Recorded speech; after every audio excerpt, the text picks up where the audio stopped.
கவலை இல்லாம colour print பண்ணுங்க, அதுவும் மிக குறைஞ்ச விலையில. Epson eco tank printers. இது வெறும் ஃபேபுலஸ் இல்ல, இது டோட்டலி பிரிண்டபிளஸ். இந்தியாவில் இருந்து கொண்டு வங்கதேசத்தின் நலனுக்கு எதிராக எந்தவித நடவடிக்கைகளையும் மேற்கொள்ள அனுமதிக்க மாட்டோம் என மத்திய வெளியுறவுத்துறை அமைச்சகம் திட்டவட்டமாக தெரிவித்துள்ளது.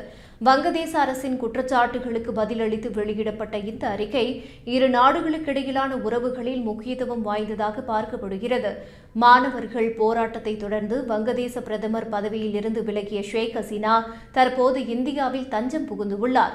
இந்நிலையில் 2026 பிப்ரவரி 12ஆம் தேதி வங்கதேசத்தில் பொது தேர்தல் நடத்தப்படும் என அந்நாட்டு தேர்தல் ஆணையம் அறிவித்துள்ளது. ஆனால் தடை காரணமாக ஷேக் ஹசீனாவின் அவாமி லீக் கட்சி தேர்தலில் போட்டியிட முடியாத நிலை ஏற்பட்டுள்ளது.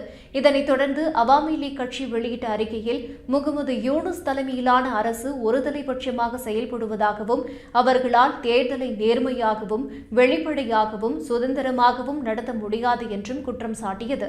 இந்த அறிக்கை வங்கதேச அரசியல் வட்டாரங்களில் பெரும் சர்ச்சையை ஏற்படுத்தியது. இதற்கிடையே ஷேக் ஹசீனா இந்திய மண்ணில் இருந்து கொண்டு வங்கதேச அரசுக்கு எதிராக அவதூறான கருத்துக்களை வெளியிடுவதாக கூறி வங்கதேச அரசு இந்திய தூதர் பிரணாய் வர்மாவுக்கு சம்மன் அனுப்பி தனது கவலையை தெரிவித்தது. இந்த நிலையில் வெளியுறவுத்துறை அமைச்சகம் வெளியிட்டுள்ள அறிக்கையில் வங்கதேசத்தின் குற்றச்சாட்டுகளை இந்தியா முழுமையாக நிராகரிப்பதாக கூறப்பட்டுள்ளது. வங்கதேசத்தில் பொது தேர்தல் அமைதியான முறையில் நேர்மையாகவும் வெளிப்படையாகவும் நடைபெற இந்தியா ஆதரவு அளிக்கும் என்றும் தெரிவிக்கப்பட்டுள்ளது.